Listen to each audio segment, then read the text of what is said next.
True life is not fellowship. It's discipleship. It's not believing. It's life. It's not religion. It's kingdom.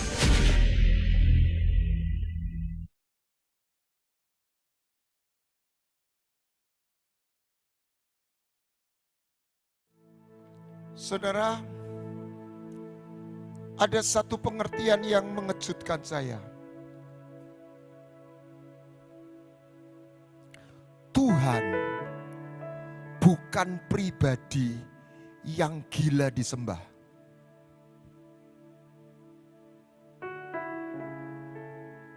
Saya terkejut waktu mendapat pengertian ini.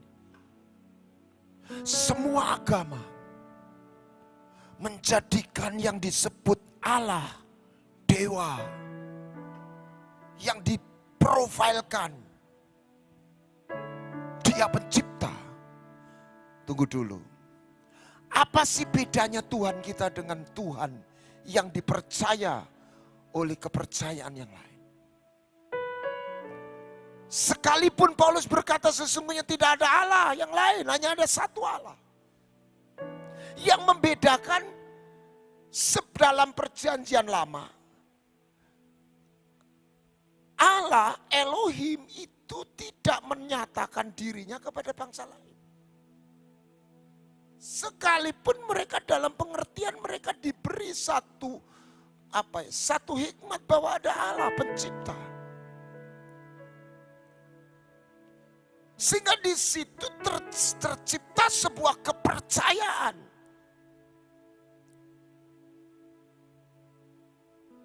Itu yang disebut agama. Sementara Tuhan Elohim yang disembah, yang menyata, yang disembah Allahnya Abraham, Ishak, Yakub. Apa yang membedakan? Dia Tuhan yang menyatakan dirinya. Dia membebaskan bangsa Israel. String aja. Tidak hanya untuk bebas, tetapi that I may dwell. Keluaran 29 ayat 45, 46. Aku Tuhan Allah yang membawa mereka keluar dari Mesir, supaya aku berdiam. Oleh kemurahan Tuhan saya mendalami pemahaman tentang Trinity of God. Saya istilahkan the beauty of Trinity. Dan mengerucut salah satu isu utama. Tuhan yang hadir. Saya masuk lebih dalam. Tuhan yang ingin ketemu. Tuhan ingin menjumpai. Tuhan yang berteofani. Itulah sebabnya dia dalam Bapa, Putra, Roh Kudus. Sehingga kita dari sebuah konsep Tuhan, kita dibawa dalam seharus mengalami, dibawa masuk dalam realita Tuhan. Apa yang menentukan? Perjanjian. Saudara, kalau Anda lihat persepsi ibadah pernikahan, saudara pernah datang di kehadiran ibadah pernikahan, setelah janji nikah dan pemberkatan, salah satu poin penting di akhir apa? Ada yang bisa menjawab? Waktu masuk mempelai wanita pakai tudung. Itu yang benar, bukan tudung yang nerawang, saudara.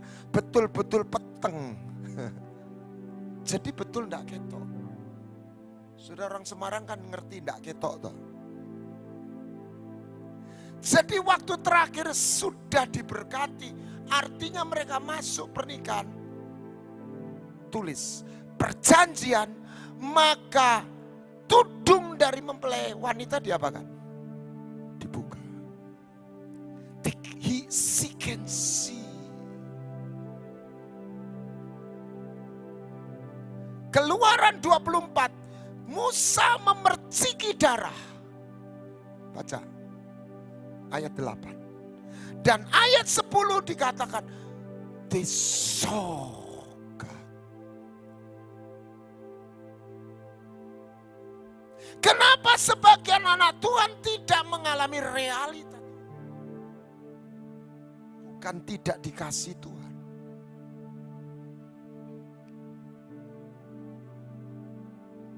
Karena mereka nggak masuk dalam covenant.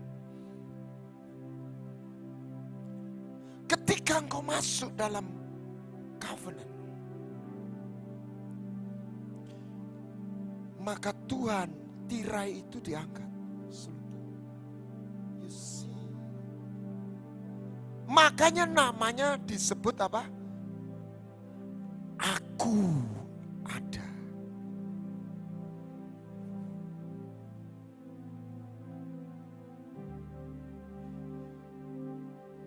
Dan kenapa Tuhan memberikan perintah menyembah Dia?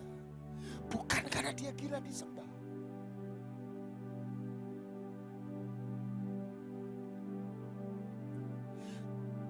Ada 3 poin. 1, karena itu protokoler kerajaan.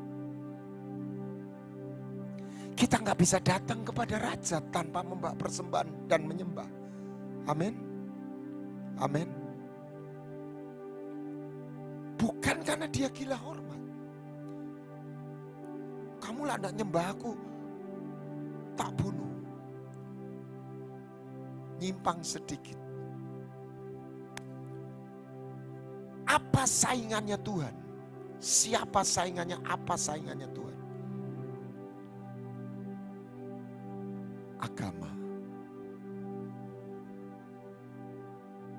Ketika orang gak mengalami Tuhan, dia akan terjebak menyembah agama.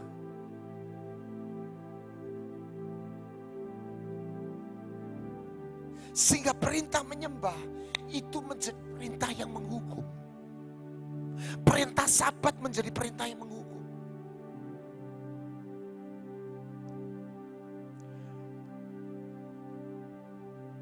Kalau engkau gak nyembah, nanti kau dihukum.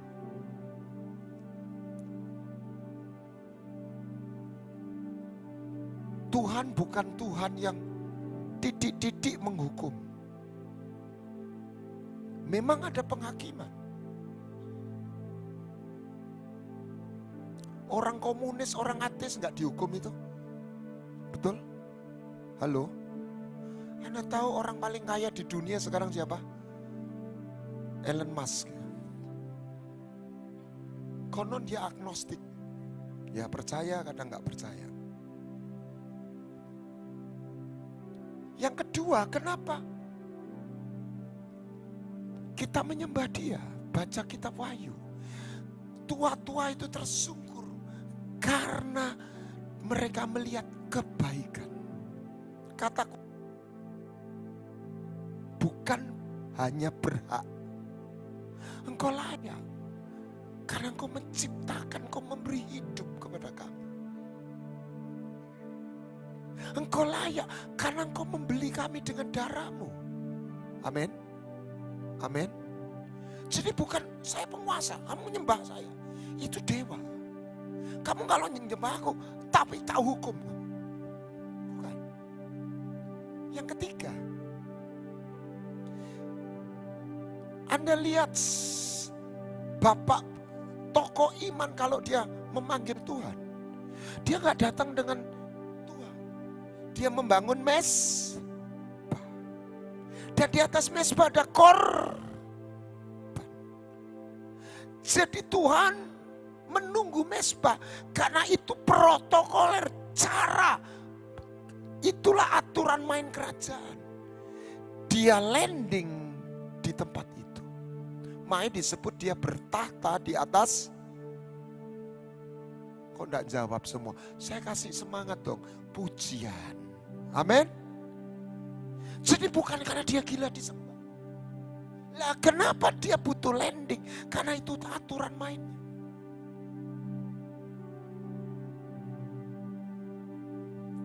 Dia landing Dan di situ Tuhan punya jalan untuk menyatakan kebaikannya. Amin. Kesembuhannya.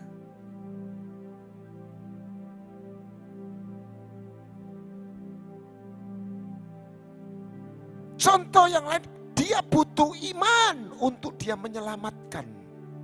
Dia sudah punya keselamatan. Tapi selama orang ini Tuhan belum menemukan iman kepada putranya, maka Tuhan gak bisa memberikan keselamatan yang sudah disediakan. Amin. Itu yang namanya menerima Yesus.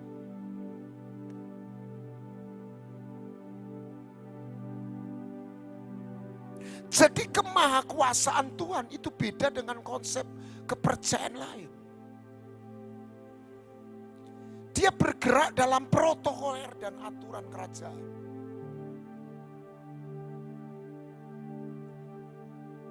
Nah, malam ini kita akan melihat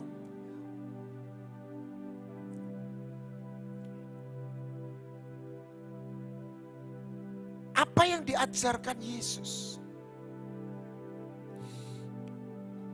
Yesus, musuh Yesus itu siapa? Saya katakan musuh Yesus itu agama. Siapa yang pembenci Tuhan? Kaum agama.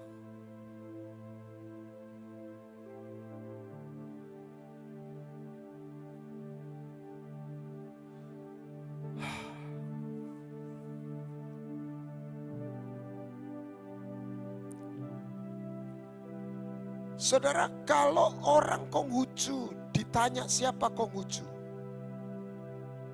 mereka akan berkata secara umum, dia adalah guru yang mengajar kita cara hidup. Dia guru besar. Tapi kalau orang Kristen ditanya siapa Yesus, secara umum ini kelebihan. Tapi sebaliknya juga bisa jadi jebakan. Apa kelebihannya? Enggak ada agama lain bisa benar. Yesus adalah juru selamat. Amin. Dia mengampuni dosa saya. Kalau saya susah, saya minta tolong sama dia. Oke. Itu ya dan amin. Tetapi Tuhan bukan hanya juru selamat. Dia juga guru yang mengajar kita. Amin. Malam ini saya hanya menemui secuplik. Seperti yang saya sampaikan, Anda tidak datang untuk mendengar saya khotbah yang utama. Anda datang untuk mengalami Tuhan. Amin. Bill Johnson pernah berkata, kalau Tuhan mau beri kita makan roti, kita terima roti. Kalau Tuhan mau beri kita minum, ya kita siapkan untuk kita menerima minum. Bisa saja kita tidak mendengar khotbah, tapi kita menyembah. Amin. Dan hadirat Tuhan seperti air. Oke. Malam ini saya ingin mengajak kita lihat.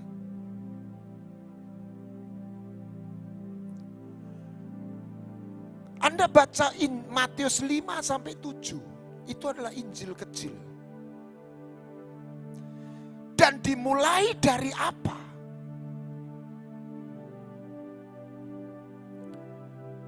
Bukan dimulai dari saya harus melakukan A dan melakukan B. Dimulai dari khotbah di bukit, setuju? Matius 5. Dan dikenal dengan kata ucapan bahagia. Itu terjemahan yang kurang tepat. Ini istilah saya, tapi Anda jangan terpancang dengan istilah. Mungkin istilah saya juga kurang tepat. Tapi buat saya jalan Tuhan itu bukan jalan kebahagiaan. Banyak orang terjebak ingin mengikut Yesus, dia berharap bahagia.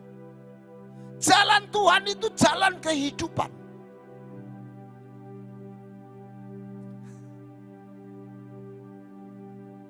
Sebagian orang menyangkal Tuhan, berhenti mengikut Tuhan karena dia akhirnya tahu Tuhan tidak ngajak dia bahagia. Anda terkejut. Saudara, apa motivasi murid-muridnya? Yang gagal paham bukan hanya orang Kristen. Rasul 12 rasul yang ikut Tuhan tiap hari ketemu Tuhan. Itu gagal paham. Kenapa? Betul mereka meninggalkan Tuhan. Meninggalkan segala sesuatu. Mengikut Tuhan. Tetapi konsep, ingat, mereka orang Yahudi. Jadi bayangan mereka Mesias itu siapa? Tokoh politik. Mencapai kekuasaan. Setuju? Halo? Makanya Ibu Yohanes titip sama Yesus, tolong jadikan anakku, 2 anakku, 1 menteri luar negeri dan menteri dalam negeri. Langsung Petrus protes, betul? Enak aja, itu jatah gua. Lihat. Yudas bermimpi jadi apa? Halo? Menteri Keuangan.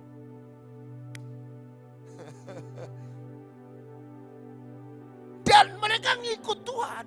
Lama-lama mereka mulai bingung. Ini ngomongannya Tuhan kok nggak seperti mimpi kita. Setuju nggak?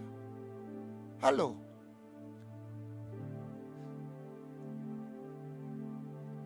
Yudas itu bukan orang sangat jahat. Cuma dia sadar ternyata mimpinya untuk jadi menteri keuangan. Ini Tuhan nggak ngajak. Nggak ngomong uang lama-lama. Daripada saya nggak dapat apa-apa tukar guling. Dapat 30 keping perak. Justru Yudas tuh sangat percaya kehebatan gurunya. Saya coba membaca pikiran Yudas, tukar guling, toh guru itu nggak bisa ditangkap. Dia lihat angin ribut di tengking, diem. Guru mau ditangkap nggak pernah bisa. Setuju? Yudas syok ketika Yesus menyerahkan diri. Dia gantung diri. Yudas cukup hormat sama Yesus. Tapi dia gagal paham. Saya kaget waktu ada ucapan Yudas cinta sama Yesus. Wah, masalahnya dia lebih cinta uang daripada Yesus. Wow. Saudara, Yesus mengajak kita kepada jalan kehidupan. Dan untuk jalan ada sesuatu yang harus dilepaskan. Yang di belakang.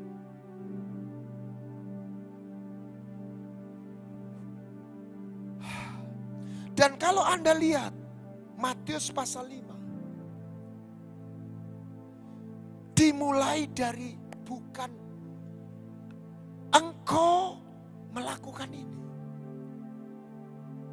Jadi kekristenan tidak mau dimulai dari engkau melakukan. Engkau adalah. Kata bahagia itu salah terjemahan. Bahasa Inggrisnya diberkati. Amin.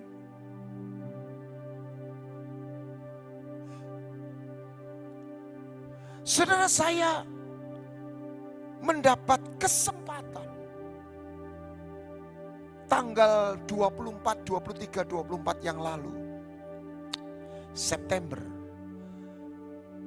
Saya tidak pernah mimpi, saya dapat kesempatan melayani KKR kaum muda dalam ibadah tahunan di Zoe. Dan kita melihat how the Spirit of God swept among the people of God. Tapi pengertian yang tadi saya sampaikan itu menolong saya.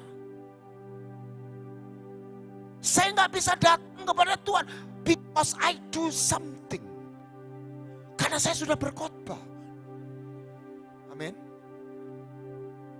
Gak ada jasa.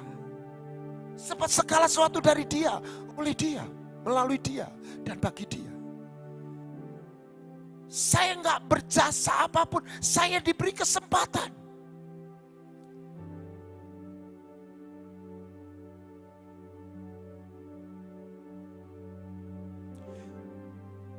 Kita rindu melihat hal-hal supranatural. Tapi perhatikan, catat baik-baik, ini menolong saya. Ketika saya melihat urapan karunia Tuhan bekerja. Tuhan itu tidak ngomong dengan orang sakti. Kalau ada sahabat Tuhan diurapi menghidupkan orang mati. Walaupun di satu sisi berarti ada kepercayaan Tuhan. Sebab mujizat itu dari Dia, dari Tuhan. Amin. Tapi Alkitab mencatat Tuhan itu bisa terpesona, surprise kepada orang yang tulus. Amin. Amin. Bukan berarti kita cuma tulus, tetapi inilah adalah dasar.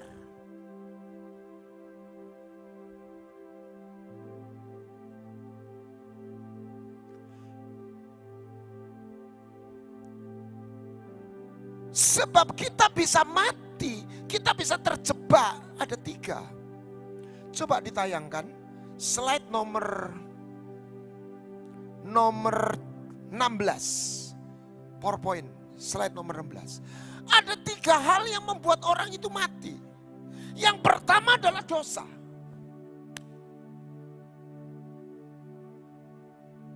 Semua orang tahu. Tetapi yang bikin mati bukan cuma dosa. Kuasa maut. Kutuk. Kenapa Rahel mati? Kenapa Tamar diperkosa? Bukan karena berbuat jahat. Karena pijaan maut. Saya nggak membahas itu. Tapi yang ketiga adalah self-righteous.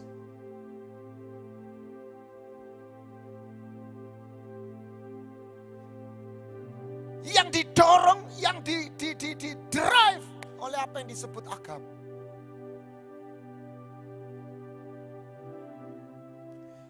Dan ini mengintai siapa?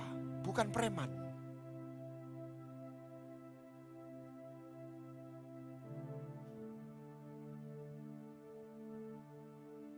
Tes.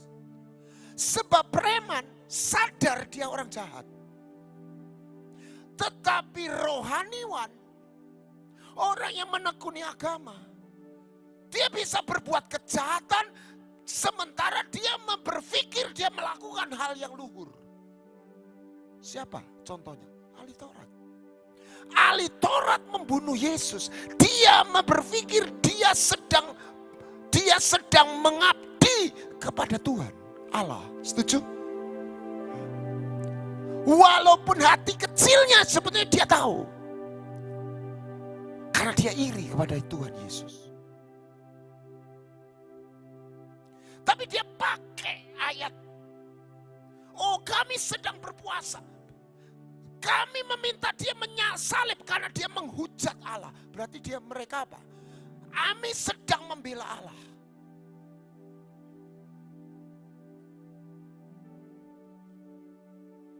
Self-righteous. Jadi orang gak bermoral itu mati. Tapi kita juga bisa mati karena kita merasa aku benar, engkau dosa.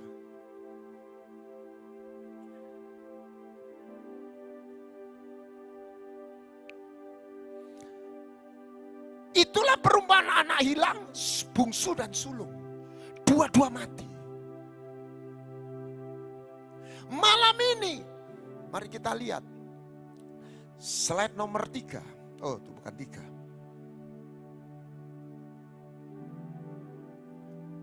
Nomor 5. Sorry. Nomor 4. Nomor 3. Ya, nomor 3. Siapa yang berbahagia? Apa? Bless who they are poor in spirit. Siapa malam ini mau Tuhan ngomong diberkatilah engkau, angkat tangan. Ya, mari kita lihat ucapan guru besar kita. Amin. Dia gak katakan yang lain. Bukan Saya tidak mengecilkan kita beraktivitas, tapi dimulai dasar ini.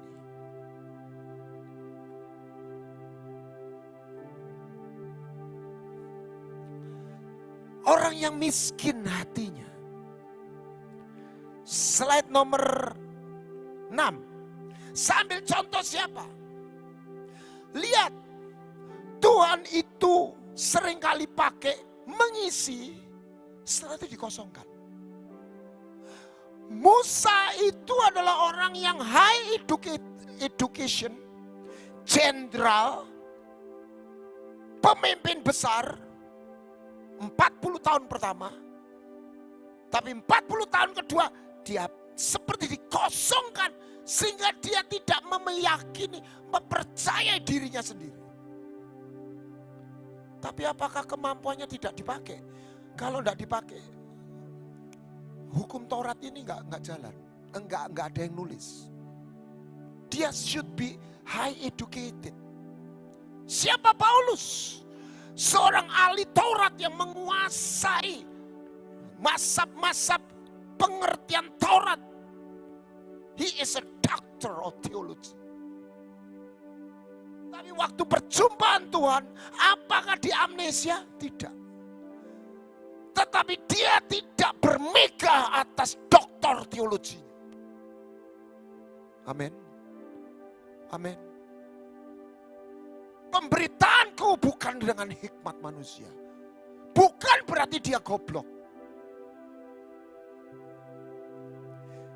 Saudara, saya mengambil contoh itu Daud. Daud itu seorang raja. Saudara tahu uangnya berapa? Ngintip sedikit waktu dia mempersembahkan emas buat pembangunan bait suci. Emas kepunyaanku sendiri, bukan dari kasnya negara. 3.000 talenta emas, 7.000 talenta perak. Tembaganya saya lupa. 3.000 talenta emas itu kurang lebih 80 sampai 100 triliun. Saudara, kalau orang punya uang 100 triliun, kira-kira jalannya nginjak tanah atau miber, saudara? Di Indonesia, miber. Tapi lihat Daud. Dia nari, dia nyanyi, nyembah. Dikatakan dia nari-nari. Ya. Sampai istrinya mengolok dia. Daud tidak dikoreksi. Oh ya sorry. Daud, engkau harus jaga image. Setuju? Maksudnya Mikal. Tapi Daud berkata, di hadapan Tuhan yang memilih aku. Aku ini hanya orang gembala kambing domba. Aku tahu dari mana aku diambil. Ini orang raja loh, punya 100 triliun. Siapa yang di sini punya 100 triliun?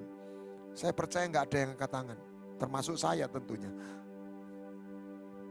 1 T aja sudah suge amit-amit, saudara. Tapi dia bilang, aku ini siapakah? Aku ini Tuhan. Anda dan saya boleh pinter, boleh hebat. Tapi Tuhan berkata, bukan soal miskin kantongnya. Ini nggak bicara kaya dan miskin. Amin. Ini bicara hati yang miskin. Ada.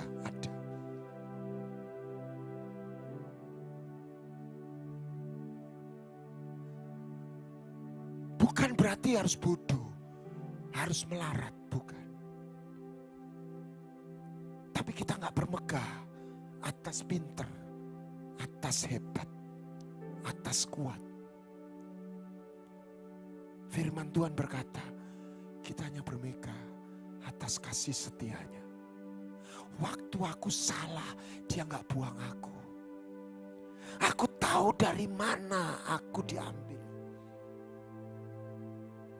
Makanya buat saya sebenarnya setiap anak Tuhan itu harus punya titik permuaan.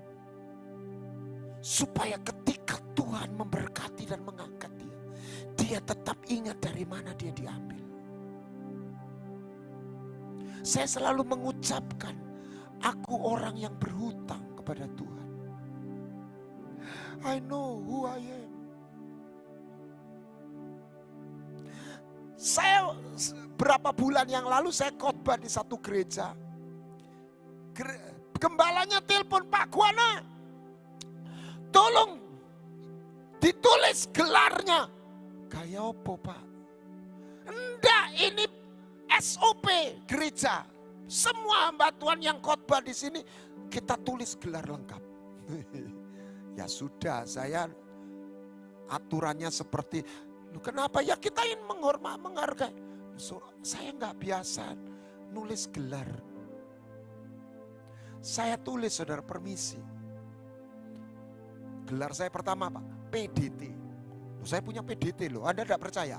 Kok kelihatannya mata-mata nggak ngandel aku ini pendeta. Resmi loh.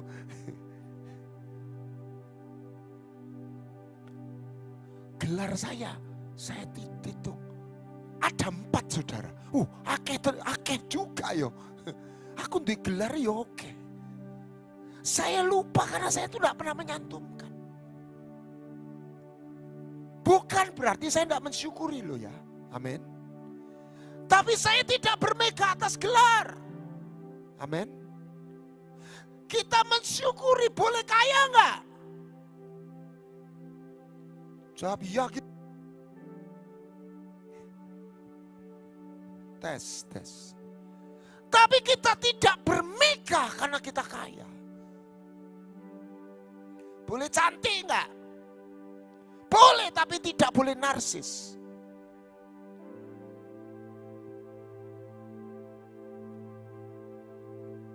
Itu loh poinnya. Lihat doanya Daud. Slide nomor 7. Jangan menyembunyikan wajahmu kepadaku. Yang di atas. Kasihanilah aku, jawab aku. Jangan menyembunyikan wajahmu kepadaku. Jangan menolak hambamu ini dengan murka. Engkaulah pertolonganku. Jangan membuang aku, jangan ninggalkan aku, ya Allah penyelamatku. Sekalipun ayahku, ibuku meninggalkan aku. Ini saya bacain ini Mazmurnya Daud. Ini doanya duduk doanya rojo. Bocah, anak yang Bapak ojo tinggalin aku. Amin. Daud adalah satu gambaran orang yang miskin hatinya.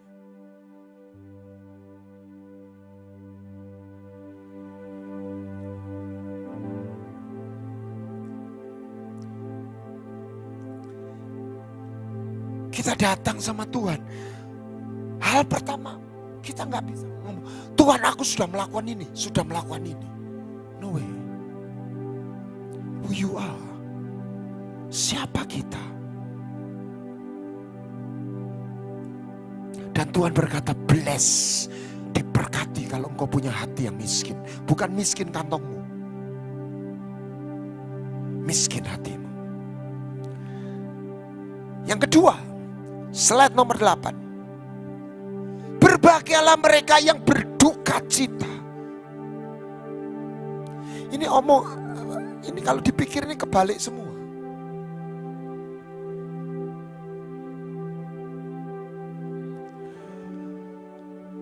Karena ketika orang berduka cita dan menjerit sama Tuhan, dia punya sebuah kesempatan. Karena Tuhan itu penuh belas kasihan.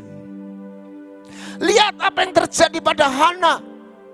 Dia orang yang dibully dan pada saat itu dia budaya memprofilkan seorang istri kalau nggak punya anak itu terkutuk. Dan madunya Penina membuli dia. Makanya dia pedih, dengan hati yang pedih. Dia berdoa kepada Tuhan sambil menangis terseduh-seduh. Dan apa yang terjadi? Dia mendapat special favor and blessing ketika dia meratap. Jadi ketika Anda melewati krisis, Anda sedang berduka dan Anda menjerit kepada Tuhan, Tuhan justru berkata diberkati. 5 4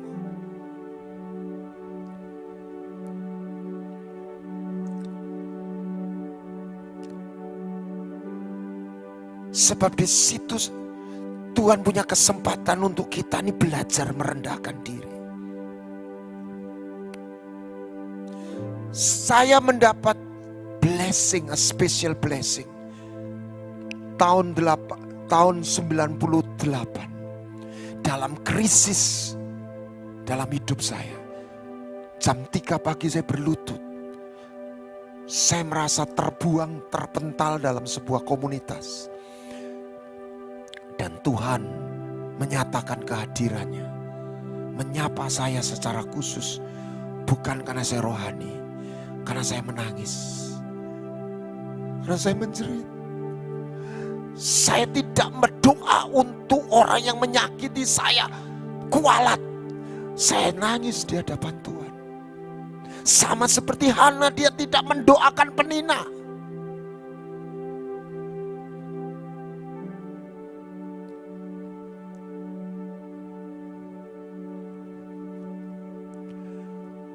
Berbahagialah orang yang remuk, hatinya remuk, kata Tuhan.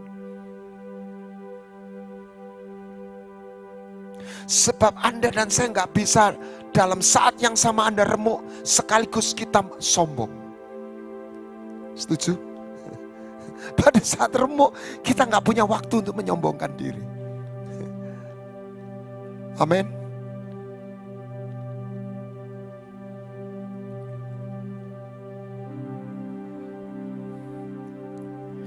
Yang ketiga, slide nomor 9. Meekness. Musa disebut orang yang sangat lembut hatinya.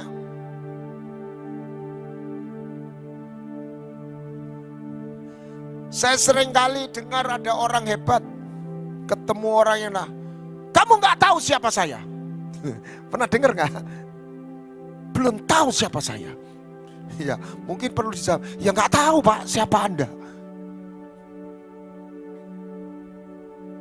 Musa itu jenderal, S3, yang lain S-teler, gak pernah sekolah, budak. Bayangkan, coba Anda jadi Musa. Yang lain melarat, dia pangeran. Tapi bangsa yang budak gak sekolah ini, sok minter, ngeyel terus. Termasuk siapa? Saudara, kita ini lebih sakit kalau kita ini dianiaya atau disalah ngerti sama siapa? Bukan orang jauh, saudara. Betul ya? Saudara seiman atau saudara.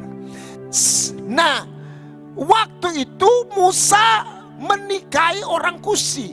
Bahasa Inggrisnya Ethiopian woman. Ya banyak penafsiran, ada yang berkata Ethiopia waktu itu bukan, ya saya nggak tahu, yang jelas bukan orang Yahudi, bukan orang Israel. Jelas langkah Musa itu salah. Salah.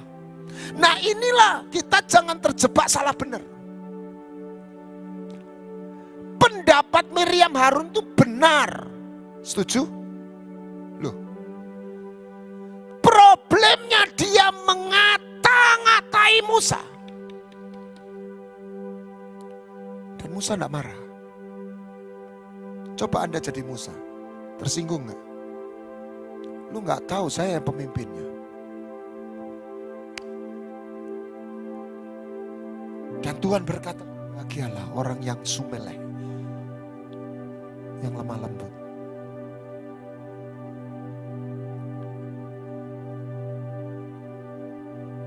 Berikan kasih karunia karena kita sudah menerima kasih karunia.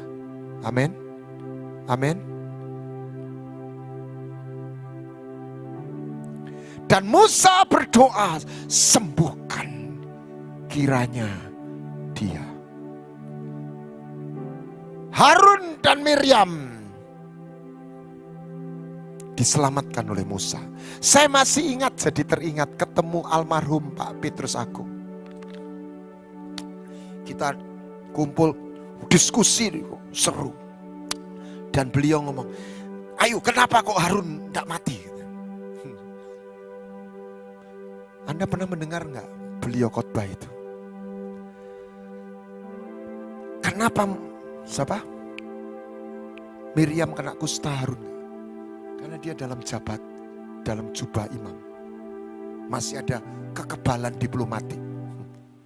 Begitu dilepas, mati dia. Ya, intinya sebetulnya mereka berdua mati. Gone. Musa memintakan ampun.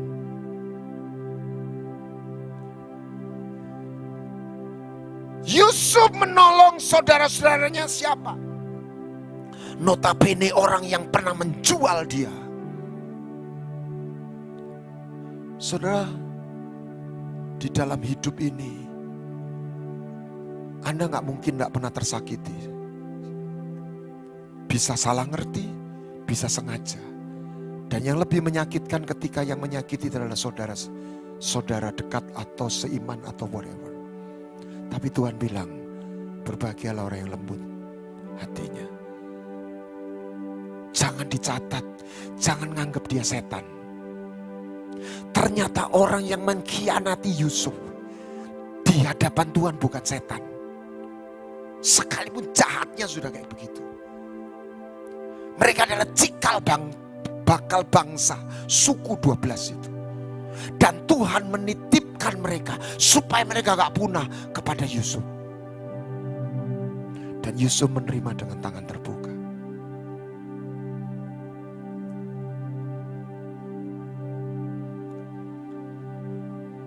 Dan Tuhan berkata, berbahagialah orang yang lemah lembut.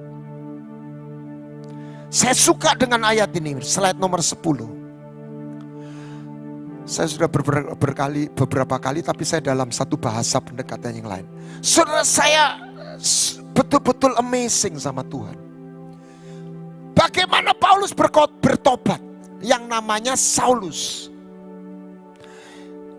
Yesus menjumpai Saulus itu sudah bangkit naik ke surga atau waktu masih di jalan di bumi?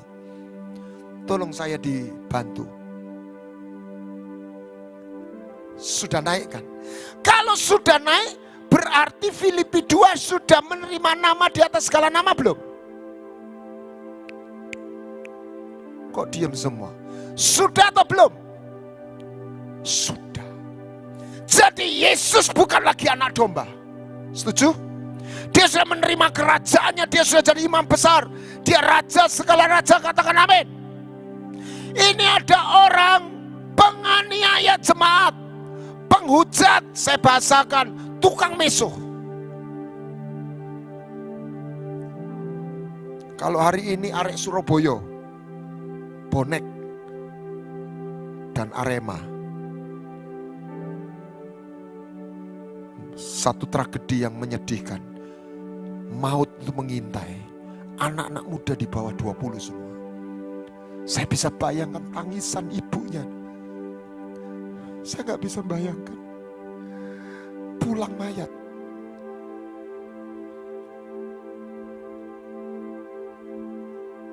Sampai Paus memberikan doa. Sampai Manchester United mengheningkan cipta. Ini peristiwa dunia. Saudara, ini Paulus sadar. Dia tidak ketemu agama. Dia tidak ketemu teologi baru. Dia ketemu kehadiran satu pribadi. Mari Anda berimajinasi sedikit. Kalau Anda bos besar, ada pegawai yang maki-maki Anda di belakang. Di belakang Anda bos besar, punya 100 perusahaan. Uang 100 triliun. Ada orang maki-maki di belakang Anda. Anda tahu, Anda panggil. Kira-kira apa yang Anda lakukan? Henry? Anda bos besar, punya pegawai ribuan, ada satu maki-maki. Ngerasa nih ngomong yang gak karu-karuan tentang Anda. Tapi Anda bos baik hati. Tapi Anda bos besar, ini orang kurang ajar ini pegawai ini. Dia bukan melanggar bolos, dia maki-maki. Anda panggil karena Anda tahu persis dia melakukan apa. Sini, apa yang Anda lakukan? Coba bayangkan, biarpun kita ini bos besar. Saya bayangkan saya bos besarnya. Walaupun saya baik hati, sebentar. Kalau bos normal saja, hilang. Buat surat pemecatan, selesai. Setuju? Kalau agak jahat, laporkan polisi, gebukin sana. Setuju? Pencemaran nama baik. Kalau bos baik, ini ada bos normal, jahat, baik. Walaupun bos baik, ini saya anggap aja saya bos baik. Saya bayangkan walaupun saya bos baik, saya panggil, tak getak disik. Setuju? Setuju Pak Henry? Hei, mulutmu ikut jogon ya. Betul ya? Anda dukung gak? Mbok kira aku gak ero ngomong apa sampean? Loh betul ya? Loh ini bos loh. Dimaki-maki loh sama Paulus. Kok tahu Pak? Baca 2 Timotius, aku penghujat.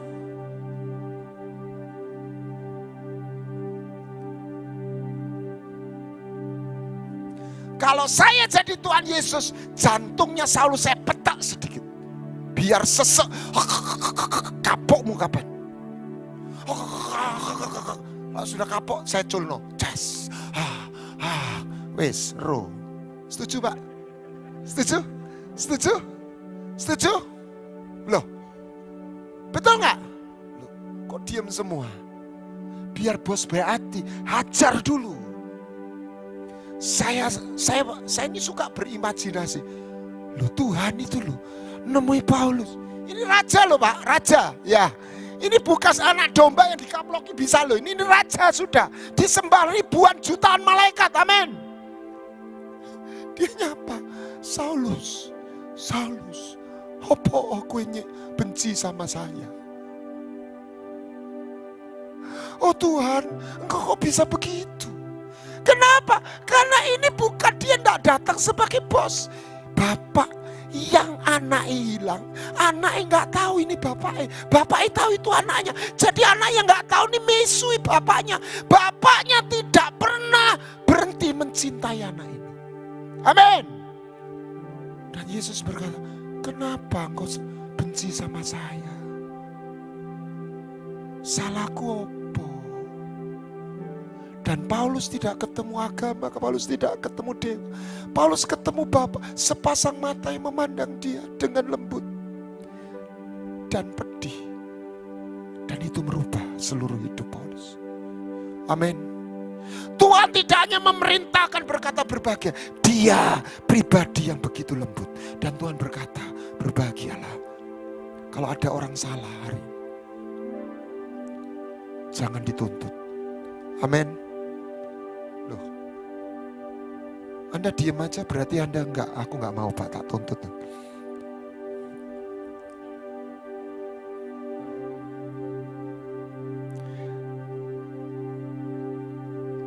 Slide nomor 11. Dari 5, 8 saya ambil 5 saja. Supaya enggak terlalu lama. Berbahagialah apa?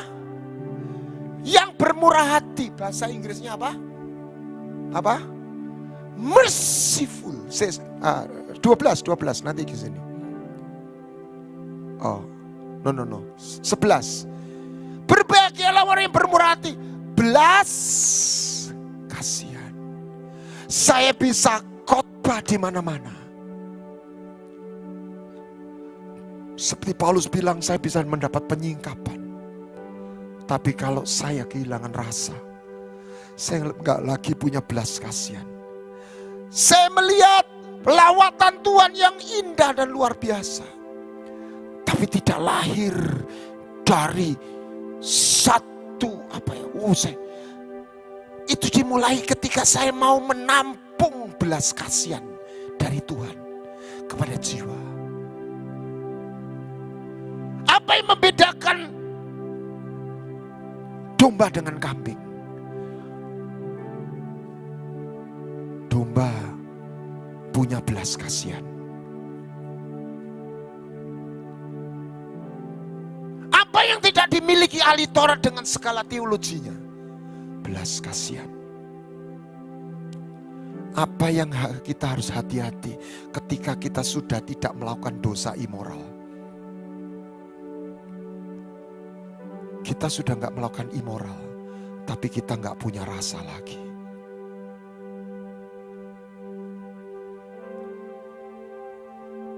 kita gone.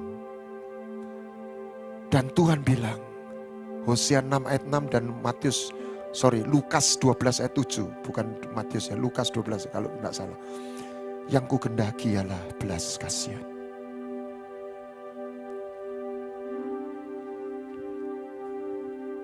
Saudara, mari kita merendahkan diri. Biarlah kita punya hati yang miskin. Kita punya hati yang lembut. Kita punya belas kasihan.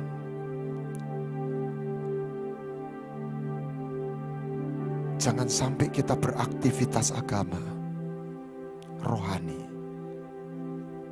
Tapi kita lupa, kita tertuju pada acara, program. Padahal hakikat seluruh acara dan program itu apa? Jiwa. Bukan acaranya itu sendiri. Jiwa. Amin. Amin.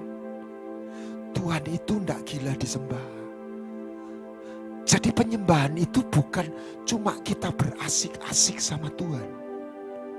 Enggak boleh berhenti di situ. Lewat penyembahan kita menampung hati Tuhan. Hati Tuhan untuk apa? Untuk jiwa. Amin. Amin. Makanya Tuhan bilang kalau garam itu enggak ada rasanya, ditinja. Jadi pesampah. Next. Makanya Tuhan berkata, next, slide nomor 12. Apakah kita masih punya rasa dan cinta? Maka setiap orang harus digarami dengan api. Bahasa Inggrisnya setiap orang biarlah dibumbui dengan api. Dan biarlah setiap korban biarlah apa? Dibumbui dengan garam. Nah, garam memang baik dan sebagainya. Dan seterusnya ayat ini ditutup apa? Biarlah selalu hidup apa? Berdamai. Tidak ada kepahitan dengan orang lain. Next. Saya sudah pernah bagikan. Bagaimana Ulangan pasal 23 ayat 1 dan 7. Judulnya apa? Anda boleh lihat. Orang-orang yang gak bisa masuk dalam jemaat Tuhan. Orang yang pelirnya hancur. Orang yang keturunan Moab sampai keturunan 10 bla bla bla bla. Tetapi ayat 7, jangan engkau menganggap kecil orang Edom. Jangan engkau menganggap kecil orang Mesir. Saudara jujur, yang orang yang membuat kita sakit hati itu siapa? Cuma dua kelompok. Saudara atau pemimpin. Hati-hati pendeta, pemimpin rohani. Itu posisi yang sangat punya potensi bikin sakit hati orang. Ayah, orang tua. Kita ini merasa disakitin sama apa? Kalau enggak pemimpin ya saudara. Nah, Edom itu saudara, tapi juahat katanya orang Jawa Timur. Bukan jahat, juahat. Ya toh? Tapi Tuhan bilang, jangan kau anggap kecil. Jangan bawa perangi. Mesir itu pemimpin, tapi juahat. Ya betul ya? Memperbudak. Dua ini.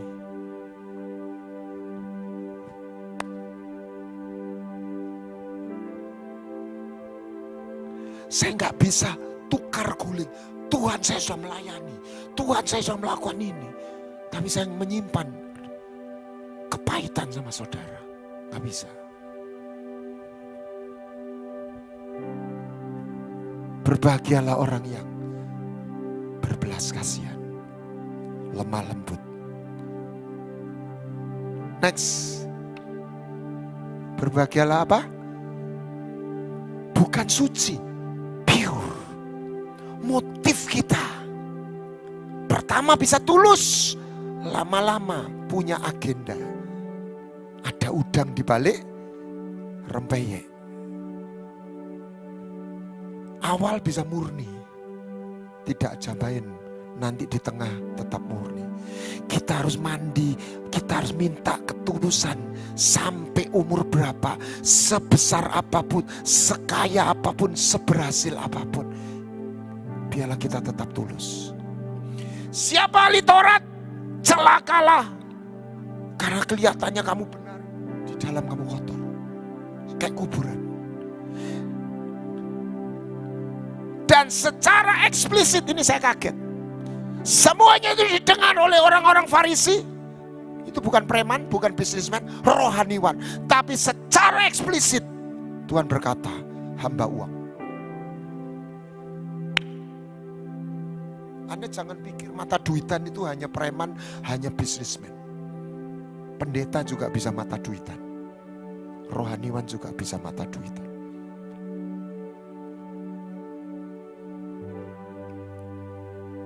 Bukan cuma soal uang, popularitas, nama. Ingat Menara Babel, mari kita mencari nama. Tuhan berkata, berbahagialah orang yang pure.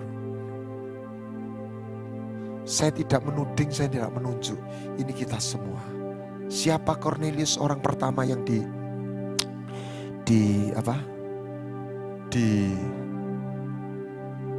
orang non-Yahudi pertama yang dilawat Tuhan.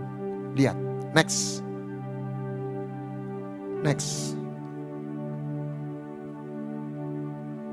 Cornelius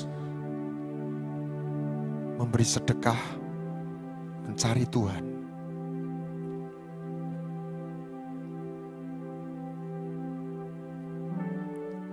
Dan malaikat secara eksplisit berkata, sedekahmu sudah naik. Belas kasihanmu pada orang yang gak punya sudah naik di hadapan Allah. Amin. Amin.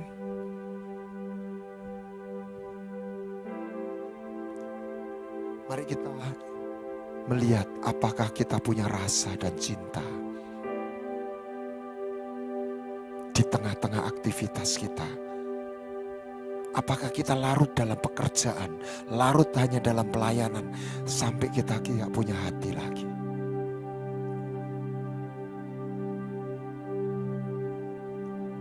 Next.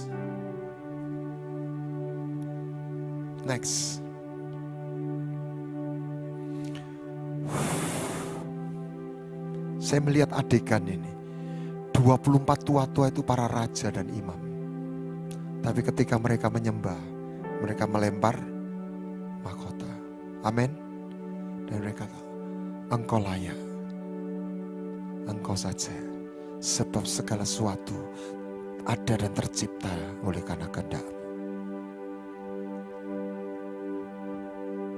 Berbahagialah orang yang miskin hatinya. Bukan berarti kita nggak boleh kaya, nggak boleh punya sesuatu, tidak. Tapi kita bilang, Tuhan, semuanya dari Engkau. Aku bermegah bukan karena kekayaanku, bukan karena kehebatanku, bahkan bukan karunia Roh Kudus, bukan bermegah atas urapan, tapi bermegah atas kasih setia yang tidak membuang aku, walaupun di tengah-tengah kekeliruan dan kesalahanku. Waktu aku habis, Engkau mengangkat aku.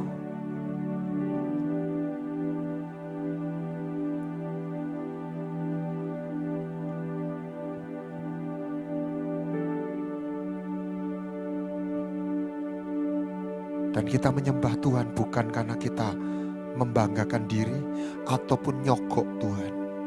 Karena kita melihat kebaikan Tuhan. Karena kita ingin melihat Tuhan hadir. Dan kita tinggal di baitnya seperti Daud berkata, menikmati baitnya. Mari sekali lagi saja kita hampiri Dia. Jangan sebagai budak, tapi juga jangan dengan kemegahan, dengan kebenaran kita. Tapi kita mempercayai kasih setianya. Dia sungguh mencintai kita dan menerima kita apa adanya. Dan Dia ingin mengubah kita tidak tetap apa adanya. Datang dengan hati seorang anak, datang dengan hati seorang mempelai, datang dengan hati seorang murid.